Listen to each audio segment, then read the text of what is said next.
The weight of the silver tray was a familiar ache in her wrist. Lena moved through the glittering ballroom, a ghost in a black uniform, her presence essential but unseen. Around her, a sea of silk and diamonds swelled and broke in waves of polite laughter. She offered glasses of champagne with a practiced, steady hand, her smile a small, perfect curve that promised nothing and asked for nothing in return. It was a shield.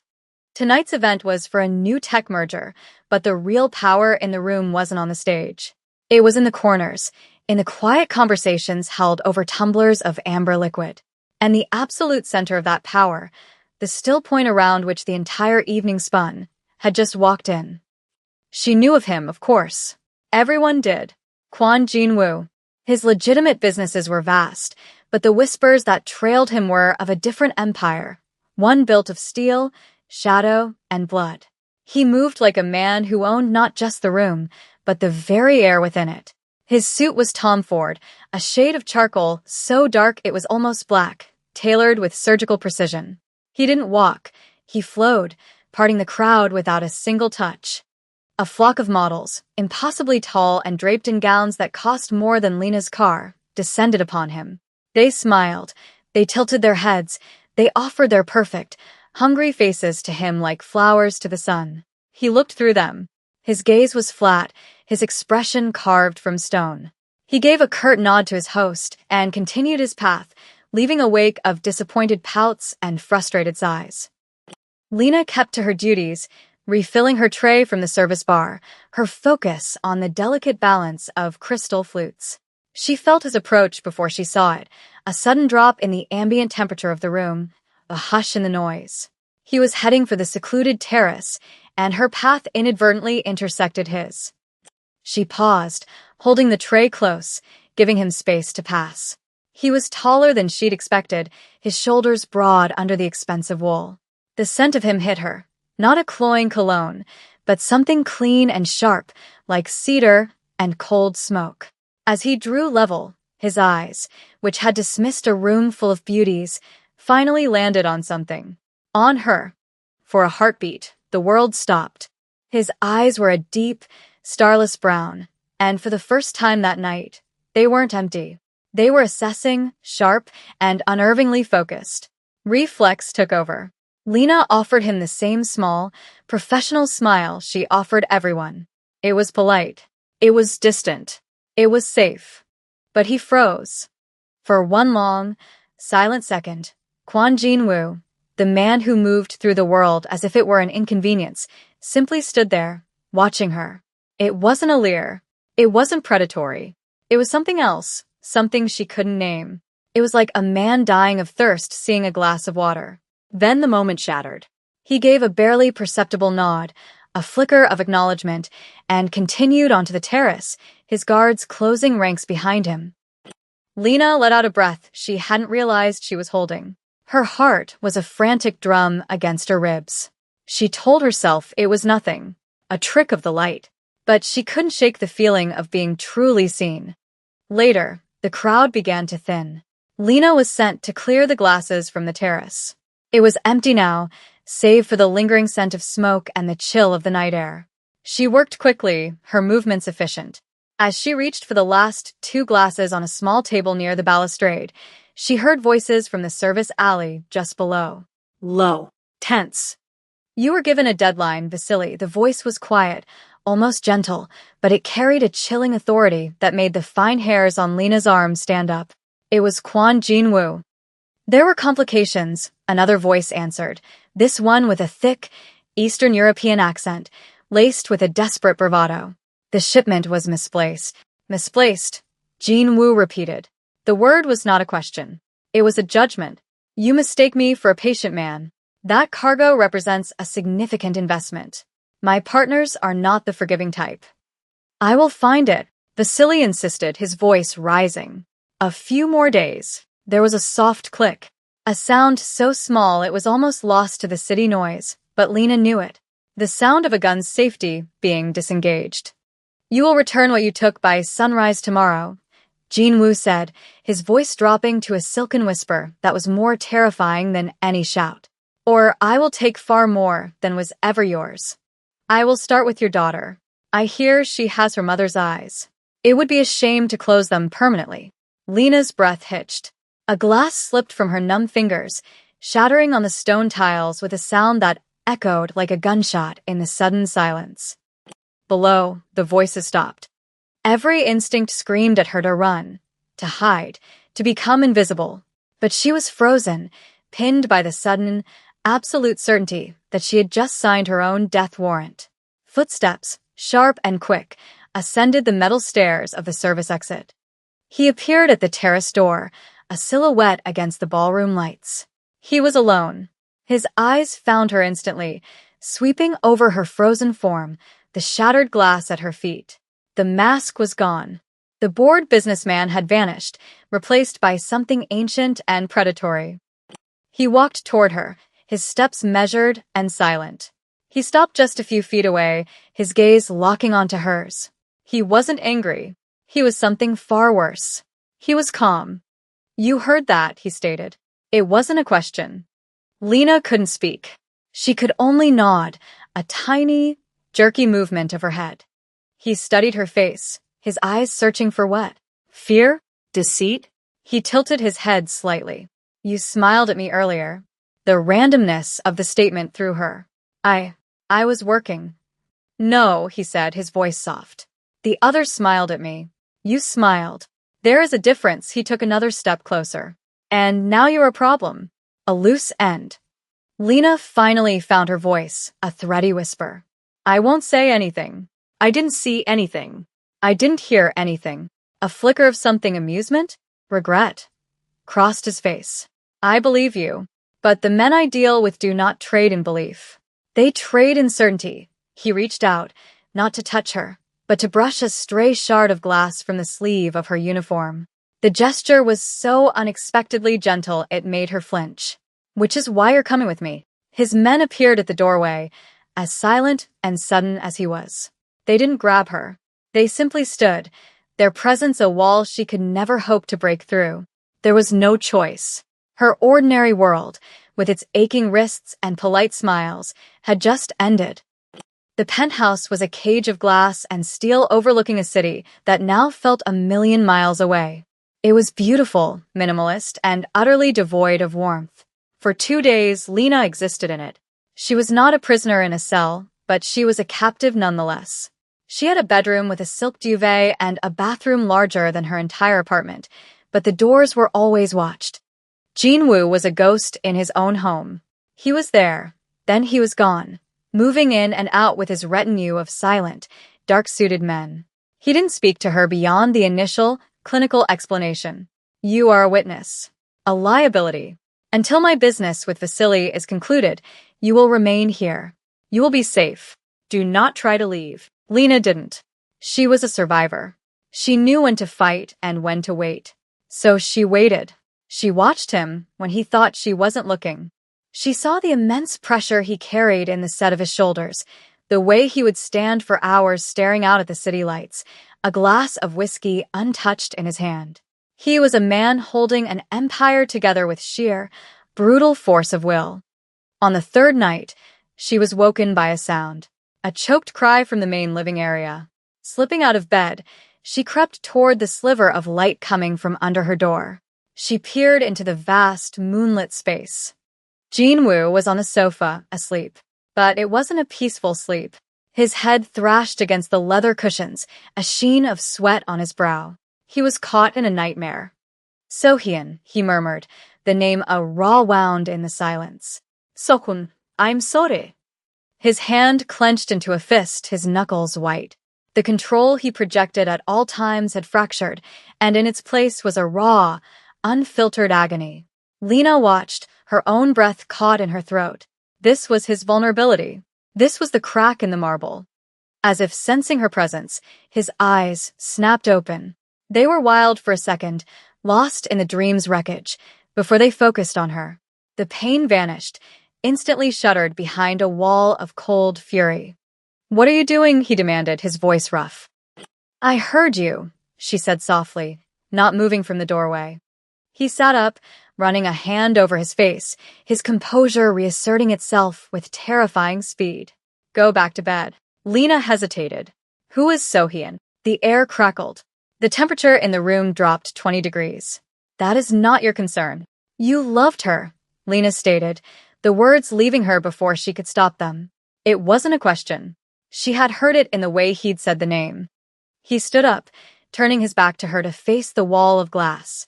Love is a liability in my world. A weakness enemies can exploit. I learned that lesson a long time ago. His voice was flat, devoid of the emotion she'd just witnessed. She died because of me, because of what I am. That is all you need to know. He didn't turn back around, a silent dismissal. Lena retreated to her room, but not before she saw his reflection in the glass. The mask was back in place, but she had seen the man beneath. Broken. Haunted. The next day, the atmosphere in the penthouse was electric with tension. Men moved with a new urgency. Jinwoo was on the phone, his Korean rapid and sharp. Lena couldn't understand the words, but she understood the tone. A war was coming. Late in the afternoon, he returned from a meeting. There was a fresh, deep gash on the back of his left hand, bleeding sluggishly onto the cuff of his pristine white shirt. He ignored it, heading straight for his desk and a stack of papers. Lena watched him for a moment from the kitchen doorway. She saw the slight tremor in his hand as he tried to work, the way he favored it. Without thinking, she went to the cavernous bathroom, found a first aid kit, and walked back into the living room. She stopped in front of his desk. He looked up, his eyes dark and impatient. What? She said nothing, simply placed the kit on the polished wood and opened it. She took out an antiseptic wipe and a bandage. I don't need, he started. You're bleeding on your paperwork, she cut in, her voice calm and steady. And you'll get it infected, she held out her hand. Give it to me. For a long moment, he just stared at her, a strange expression on his face.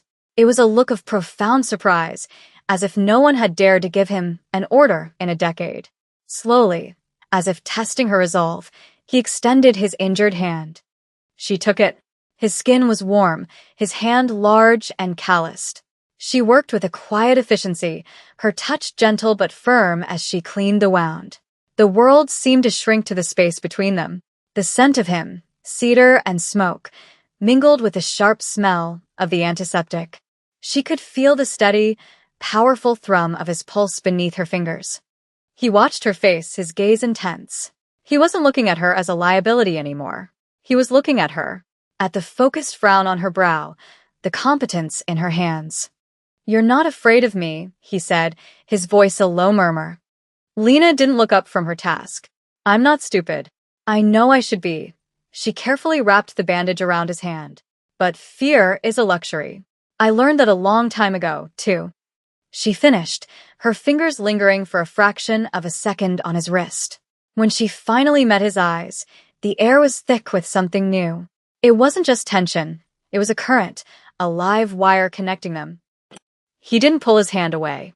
Instead, his fingers curled slightly, almost brushing against hers. Lena, he said. He said her name differently than anyone else ever had. It wasn't just a sound. It was a statement. It was a claim. In that moment, surrounded by the cold luxury of his cage, Lena felt a terrifying, undeniable pull toward the man who held her captive. She had a choice to run when the chaos started. She had chosen to stay, to walk toward him, to touch his wound. And she knew, with a sinking certainty, that she couldn't go back. The silent war between them shifted after that night. The charged moments began to accumulate, small sparks in the suffocating tension of the penthouse. He would find her reading in the living room and dismiss his guards, sitting in silence across from her, the quiet form of communication more intimate than words. She caught him watching her, his expression unreadable but intense, and she didn't look away. One afternoon, looking for something to break the monotony, she wandered into his home office. He had told her it was off-limits, but the door was ajar. It was as Spartan as the rest of the apartment, dominated by a massive mahogany desk. A file lay open on its surface. Her curiosity got the better of her. She picked it up. It wasn't business contracts or financial reports. It was a collection of photographs and profiles. Men's faces, their routines, their families. Beside each was a series of handwritten notes in Korean, but the dates and sums of money were universal. It was a ledger of violence, a list of lives he controlled or had ended. The cold, methodical nature of it made her stomach clench. This was the reality of his empire. Not just threats whispered in alleys, but calculated, brutal enforcement. This was the man whose hand she had bandaged. This was what she should be running from. She put the file down, her hands shaking slightly. She backed out of the room, her heart pounding. She wasn't naive. She knew who he was. But seeing the proof, the cold architecture of his power, was different. It should have terrified her. Strangely, what she felt instead was a chilling sort of clarity. The next evening, everything escalated. One of Jin-woo's lieutenants, a man named Min-jun, burst into the apartment, his face pale. He spoke rapidly to Jin-woo, holding out a phone. Jin-woo took it. His face hardened into a mask of pure, cold rage as he looked at the screen. Without a word, he walked over to Lena and showed it to her. It was a picture of the front door of her small apartment building, a place she hadn't seen in nearly a week, a place that felt like it belonged to another lifetime. A crude X was painted on her door in red. "Vasily knows," Jin-woo said, his voice dangerously quiet. "He knows who you are. He thinks you're my weakness." "Am I?" she asked, her voice steady despite the fear coiling in her gut. His eyes bored into hers. "You are my liability. And I protect my liabilities." The distinction was clinical, but his gaze was not. It was fiercely possessive. "We're moving. Now." The escape was a blur of controlled chaos. They didn't take the elevators. They took a private service lift to a subterranean parking garage. A black, armored sedan was waiting, engine humming. Lena was bundled into the back, Jin-woo sliding in beside her, his body a solid wall of tense muscle. They sped out into the city streets, two other sedans flanking them. For a few minutes, it seemed they were clear. Then, from a side street, a heavy truck slammed into their lead car, sending it spinning into a shower of glass and metal. The world erupted into violence. Their driver swerved, tires screaming, as bullets pinged off the armored exterior of their car. Jin-woo moved in a flash, pushing Lena down onto the floor of the car, his body covering hers as the back window exploded inward. "Stay down," he roared over the chaos. The car lurched to a halt in a dark industrial alley. The fight was outside now, a symphony of gunshots and shouting. Lena, pinned beneath Jin-woo, could smell the cordite, the hot metal, and the sharp, familiar scent of his cologne. His weight was immense, solid, a human shield. One of their doors was wrenched open.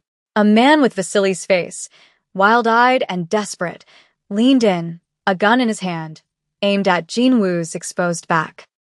There was no time to think. Lena reacted. Her hand fumbled on the floor, finding a heavy, metal tablet that had fallen from the seat pocket. With a surge of adrenaline, she swung it upward with all her strength, connecting hard with the man's wrist. He screamed, the gun clattering to the pavement. The surprise gave Jin-woo the opening he needed. He moved with a speed that was inhuman, a blur of motion that ended with Vasily on the ground, silenced. The alley fell quiet, the only sounds their own ragged breaths and the distant wail of sirens. Jin-woo turned back to her. His face was grim, his suit jacket torn, but his eyes were blazing. He reached for her, his hands checking her for injuries, his touch urgent, almost frantic. He scanned her arms, her face, his gaze lingering on a small cut on her cheek from the shattered glass. "Are you hurt?" he asked, his voice raw. "No," she whispered, her body trembling with the aftermath of adrenaline. "I'm okay." He leaned his forehead against hers, his eyes closing for a brief second. The control was gone. All that was left was a stark, terrifying relief. "When I saw him," he breathed, his voice so low she could barely hear it. "When I saw his gun pointed at you, I understood that nothing else matters." It wasn't a confession of love. It was something deeper, more dangerous. It was an admission of an absolute, unbreakable priority. A priority he had sworn he would never have again. Lena looked at him, at the man who was both her captor and her protector, the monster and the shield. "I should be running from you," she confessed, her own voice trembling with a truth she could no longer deny. But I don't want to. That was the moment the line between them was erased forever. Not by a kiss, but by shared violence and a brutal, honest confession in a blood-soaked alley. They retreated to a new safe house, a sterile, anonymous apartment in a different part of the city. The failed ambush had changed everything. It had made her a target, and in doing so, had forged a bond between them in the crucible of violence. The pretense of her being a temporary liability was gone.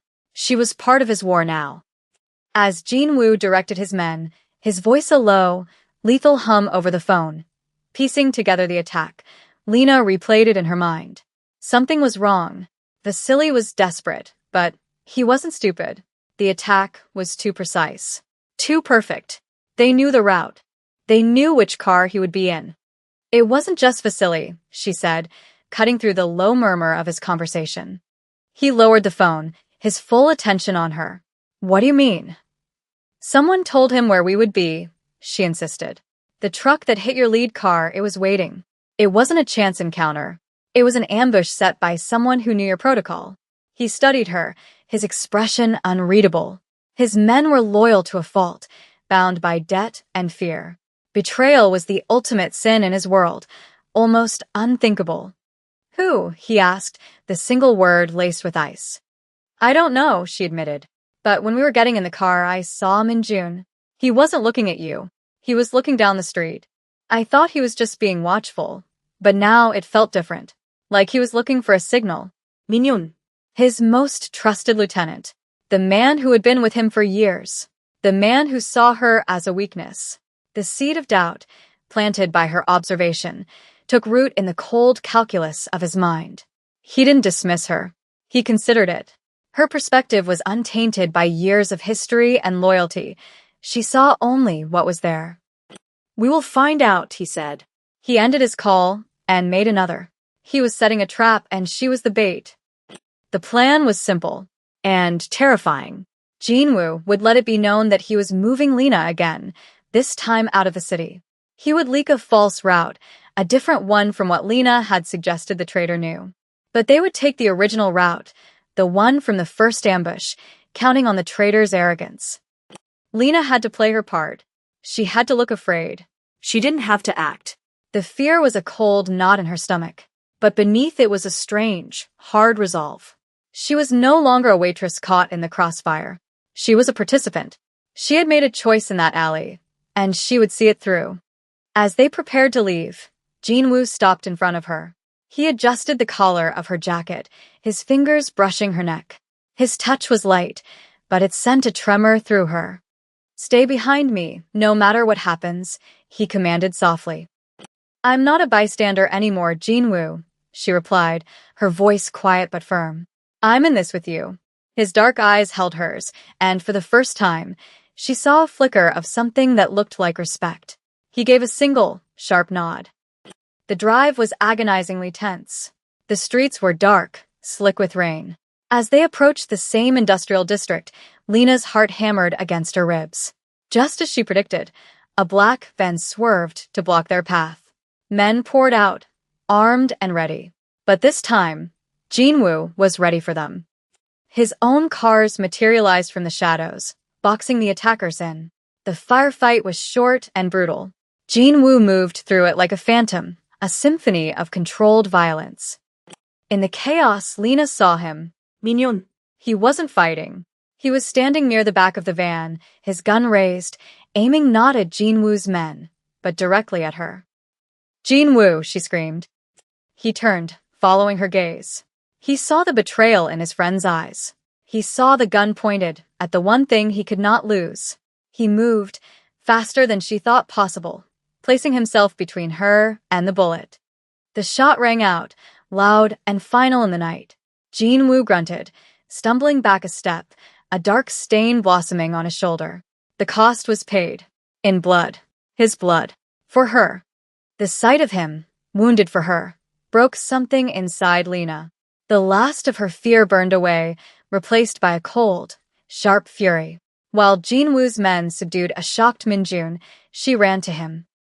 I'm fine, he gritted out, though his face was pale with pain. "Liar," she said, tearing a strip from her own shirt to press against the wound. Back in the safety of the penthouse, the adrenaline faded, leaving only the quiet hum of the city and the smell of antiseptic. Lena cleaned and dressed his wound, her movements sure and practiced. The bullet had gone clean through his shoulder. He was lucky. He sat on the sofa, watching her, his usual mask of control stripped away by pain and exhaustion. The Empire was secure, the traitor dealt with, the threat of Vasily eliminated. All that was left was the two of them in the quiet of the night. When she was finished, he caught her hand, his grip surprisingly strong. He pulled her closer until she was sitting beside him. "Sohyun was my past," he said, his voice low and raspy. "A ghost I couldn't save. A mistake I swore I would never repeat." He lifted his uninjured hand, his fingers tracing the line of her jaw. His touch was achingly tender. You are not a mistake, Lena. You are my future. The only one I will not fail." He looked at her, his dark eyes stripped of all pretense, all defense. It was a raw, vulnerable plea. "Stay with me?" It wasn't a command. It was a question. The first real choice he had given her since the night she dropped that glass. Her old life was gone, burned away in alleys and gunfire. A new one, dangerous and uncertain, lay before her. Lena didn't need to say the words. Her answer was in the way she leaned into his touch, in the way she took the bloody cloth from his hand and set it aside. Her answer was in the quiet certainty that settled in her heart. This world was violent. This man was lethal. But in his dangerous orbit, for the first time in her life, she felt completely, terrifyingly safe. He was her captor, her protector, her king. And she was his queen. She would not be his weakness. She would be his strength. His hand covered hers, a silent, unbreakable promise in the heart of the glittering, merciless city.